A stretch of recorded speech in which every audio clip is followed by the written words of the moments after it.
பெண்களுக்கு பாதுகாப்புன்னு விஜய்ன்னு சொன்னா அதை எந்த வகையில யாருமே ஏத்துக்க முடியாது. ஏன் அப்படின்னா தன்னுடைய குடும்பத்துக்கே பாதுகாப்பு கொடுக்க முடியாத ஒரு விஜய் எப்படி தமிழ்நாடு மக்களுக்கு, தமிழ்நாட்டு பெண்களுக்கு பாதுகாப்பு கொடுக்கும்னு நினைக்கிறீங்க? முடியாத விஷயம் இது. அவர் இந்த சங்கீதா விவாகரத்துக்கு அப்ளை பண்ணாங்களே, ஆமா. அதுவே திமுகவோட தூண்டுதல் தாங்குறாங்களே அப்படின்னா.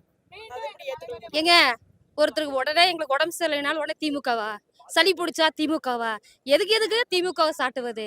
அதாவது தன்னால இயலாத எந்த ஒரு காரியத்தையும் செய்ய முடியாத பட்சத்துல திமுகன்னு சொல்லிக்க வேண்டியது. இப்ப என்ன தெரியுங்களா? திமுகவை திராவிட முன்னேற்ற கழகத்தை நாங்களெல்லாம் சொல்வதை விட தாவேக்கினர் கூட்டம் ஒரு தற்கொலை கூட்டம் பெருமையா பேசிருக்கு. இதைதான் அவங்களுக்கு தெரிஞ்சுக்கணும். ஏங்க அந்த பெண்கள் எல்லாம் போய் விஜயை பார்த்துட்டு வந்துட்டு அவர் திரிஷா கூட சுத்தினாரு, அந்த மாதிரி இந்த மாதிரி பிரச்சனை இருந்தா கூட அழுதுட்டு எங்க அண்ணன் வந்துட்டாரு, என் தளபதி வந்துட்டாரு, எங்களை காப்பாத்த போறாரு, அந்த வீடியோ எல்லாம் பார்க்க.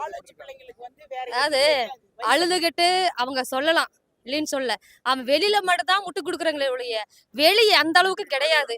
என்னடா பண்றதுன்னு சொல்லி வழி இல்லாம சமாளிக்கிறாங்க. வேற ஒண்ணும் இல்ல. தன்னுடைய தலைவனை விட்டு கொடுக்கூடா செய்ய சொல்றாங்க, பேசுறாங்க.